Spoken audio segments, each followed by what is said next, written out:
இனிமே கண்ணை மூடிட்டு கடலை எண்ணெய் வாங்கலாம். ஏன்னா மந்த்ரா கடலை எண்ணெய் இதயத்தின் தயாரிப்பு. வறுக்க பொரிக்க ஏன் எல்லா சமையலுக்கும் மந்த்ரா தான். மந்த்ரா கடலை எண்ணெய், அபார ருசி, ஆரோக்கியமான உடல் நலம். மக்களாட்சி வருது. நல்லாட்சினா எடப்பாடியார் தான். வாக்களிப்பீர் இரட்டை இலையே.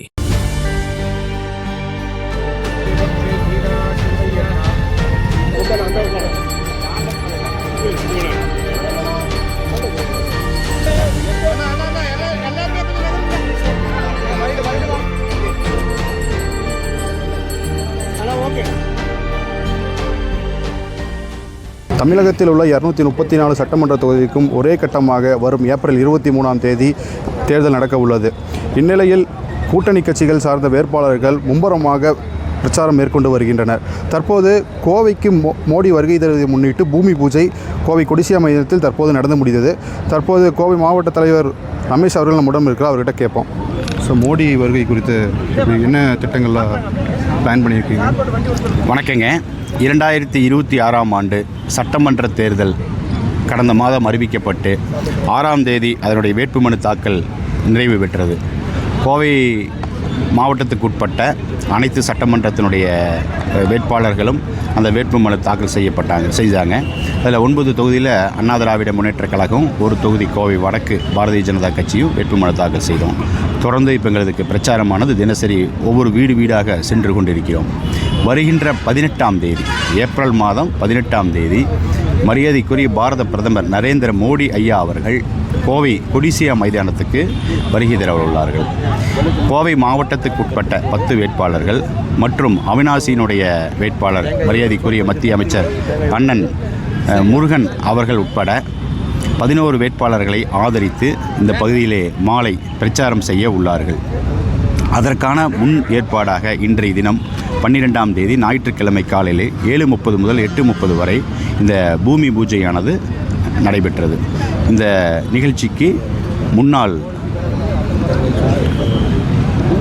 முன்னாள் அமைச்சர் எஸ்பி வேலுமணி அவர்களும் சட்டமன்றத்தினுடைய உறுப்பினர்கள் இன்றைய வேட்பாளர்கள் பிஆர்ஜி அருண்குமார் அவர்களும் அம்மன் அர்ஜுன் அவர்களும் பாரதிய ஜனதா கட்சியினுடைய அனைத்து சகோதரர்களும் மற்றும் கூட்டணியை சார்ந்த அம்மா மக்கள் முன்னேற்றக் கழகம், பாட்டாளி மக்கள் கட்சி உட்பட அனைத்து தமிழ் மாநில காங்கிரஸ் உட்பட அனைத்து சகோதரர்களும் வருகை தந்திருந்தார்கள்.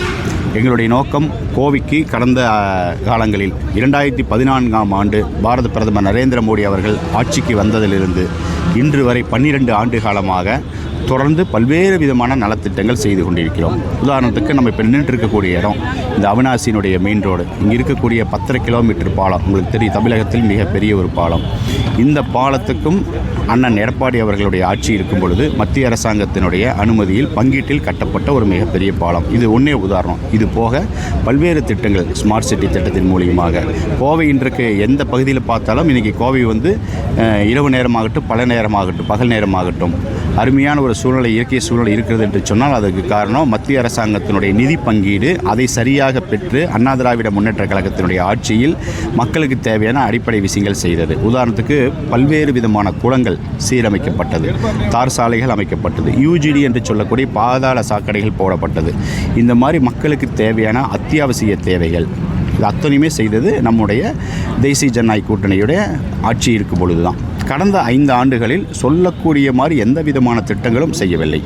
குறிப்பாக நம்முடைய கோவையிலே இன்று இருக்கக்கூடிய தொகுதிகளை வென்றெடுக்க வேண்டும் என்பதற்காக திராவிட முன்னேற்றக் கழகம் ஒரு யுக்தியை கையாள்கிறது. என்னவென்று சொன்னால், கரூரிலிருந்து இறக்குமதி செய்யப்பட்டு ஒரு நபரை பொறுப்பு அமைச்சராக இருந்து அந்த நபரை இன்று ஒரு தொகுதியினுடைய வேட்பாளராக நியமிக்கப்பட்டு கோவை தெற்கு தொகுதியில் வேட்பாளராக நியமிக்கப்பட்டு அவரை வைத்து பல்வேறு இடங்களில் தவறான முறையில் வெற்றி பெற முடியும், மக்களை ஏமாற்றி பொய்யான வாக்குறுதிகள் கொடுத்து பணத்தை கொடுத்து வெற்றி பெற முடியும் என்று ஒரு சூழ்நிலை உருவாக்கி கொண்டிருக்கிறார்கள். ஆனால் கோவையினுடைய வாக்காளர்கள் மிகவும் தெளிவானவர்கள். அவர்களுக்கு வளர்ச்சி தான் தேவை, அமைதி தான் தேவை. இந்த இரண்டையும் கடந்த காலங்களில் 5 ஆண்டு காலத்தில் திராவிட முன்னேற்றக் கழகம் கொடுத்ததில்லை. என்ன வளர்ச்சி இருக்குது? நேற்றைய தினம் கூட பத்திரிகையில் பார்த்தேன், அதாவது ஒரு சேனலில் பார்த்த ஒரு ப்ரெஸ் மீட்டு, முன்னாள் அமைச்சர் செந்தில் பாலாஜி அவங்க கொடுக்குறாங்க. ஒரு நிருபர் கேள்வி கேட்குறாங்க, கோயம்புத்தூருக்கு திமுக எதுவுமே செய்யலையே அப்படின்னு சொல்லி கேள்வி கேட்கும்போது, நான் என்ன செய்யலைன்னு அவங்ககிட்ட கேளுங்கிறாரு. அதான் அந்த கேள்விக்கு என்ன பதில் சொல்லணும், என்ன செய்திருக்கீங்களோ புள்ளி விவரம் சொல்லணும். இப்போ எங்ககிட்ட கேட்டிங்கனாக்கா நாங்கள் புள்ளி விவரம் சொல்லுவோம். 12 ஆண்டு காலத்தில் நாங்கள் என்னென்ன செய்திருக்கிறோம் அப்படிங்கிறது. அதே போல் அண்ணா திராவிட முன்னேற்ற கழகத்தில் கேட்டிருந்தீங்கன்னா 10 ஆண்டு காலத்தில் அவங்க என்ன செய்தாங்க அப்படிங்கிற புள்ளி விவரம் கொடுப்பாங்க. இவரை கேட்டால் நான் என்ன செய்யலை, திரும்ப அவங்ககிட்ட கேளுங்கன்னு அந்த மாதிரி ஒரு வார்த்தையை சொல்லிட்டு போயிடுறாரு. அப்புறம் சம்மந்தமே இல்லாத மக்களுக்கு புரியாத விஷயங்கள் என்னென்னமோ சொல்லிட்டு போகிறாரு.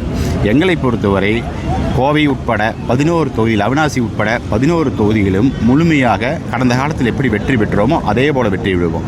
எங்களை பொறுத்தவரை திராவிட முன்னேற்ற கழகம் என்ற தீய சக்தி, பயங்கரவாதத்தை ஊக்குவிக்கக்கூடிய தீய சக்தி, ஊழலை ஆதரவு கொடுக்கக்கூடிய தீய சக்தி, பெண்களுக்கு எதிரான ஒரு தீய சக்தி, திராவிட முன்னேற்ற கழகம் எந்த காலத்திலேயுமே தமிழகத்தில் வரக்கூடாது, குறிப்பாக கோவையில் வர நாங்கள் விடமாட்டோம்.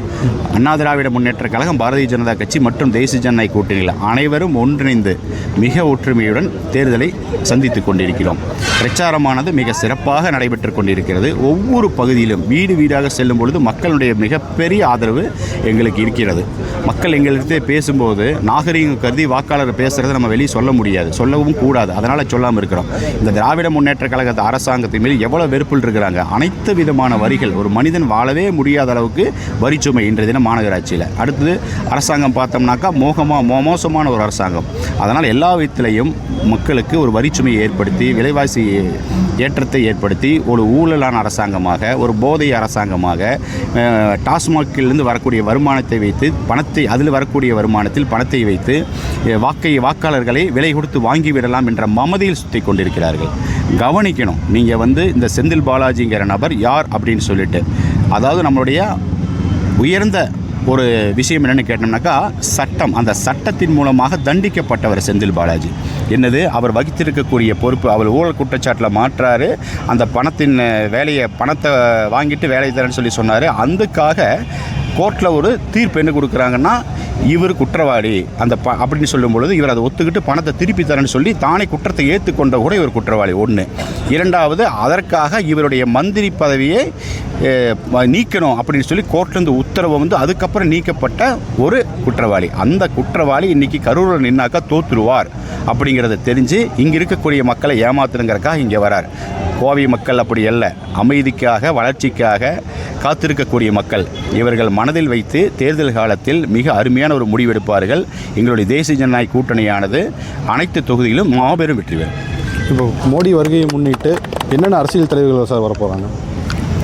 மரியாதைக்குரிய பாரத பிரதமர் நரேந்திர மோடி அவர்கள் வரும்பொழுது அண்ணா திராவிட முன்னேற்ற கழகத்தினுடைய பொதுச் செயலாளர், இன்றைய எதிர்க்கட்சித் தலைவர், வருங்கால முதலமைச்சர் அண்ணன் எடப்பாடி கே பழனிசாமி அவர்களும் மற்றும் கூட்டணியினுடைய அனைத்து தலைவர்கள், அண்ணன் அன்புமணி, அண்ணன் டிடிவி தினகரன் உட்பட அனைத்து கூட்டணி கட்சி தலைவர்களும், எங்களுடைய தேசிய ஜனநாயக கூட்டணியில் குறிப்பாக பாரதிய ஜனதா கட்சியினுடைய மாநில தலைவர் அண்ணன் நயினா நாகேந்திரன் அவர்களும், அண்ணன் அண்ணாமலை அவர்களும் மற்றும் இந்த அருகாமையில் இருக்கக்கூடிய 11 சட்டமன்றங்களினுடைய வேட்பாளர்களும், அருகாமையில் இருக்கக்கூடிய திருப்பூர் பகுதி உட்பட அந்த பகுதியினுடைய தொண்டர்கள்.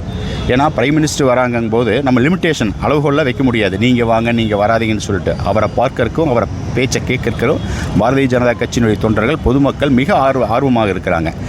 கோயம்புத்தூர் வராரு, கோயம்புத்தூருக்கு ஏதோ ஒன்று உறுதியாக அறிவிப்பார்கள். எந்த ஊருக்கு வந்தாலும் அந்த ஊருக்கு வளர்ச்சி திட்டம் பல ஆயிரம் கோடிக்கு அறிவிச்சிட்டு இருக்கிறாங்க. அந்த மாதிரி கோயம்புத்தூருக்கு வரும்போது மிகப்பெரிய ஒரு வளர்ச்சி திட்டத்தையும் அவர் கொடுப்பாரு, நாங்கள் உறுதியாக நம்புகிறோம். அதனால் அவர்கள் வரவேற்கிறதுக்காக கோவை பகுதி சுற்றி இருக்கக்கூடிய பகுதியிலிருந்து லட்சக்கணக்கான தொண்டர்கள் வருகை தர உள்ளார்கள்.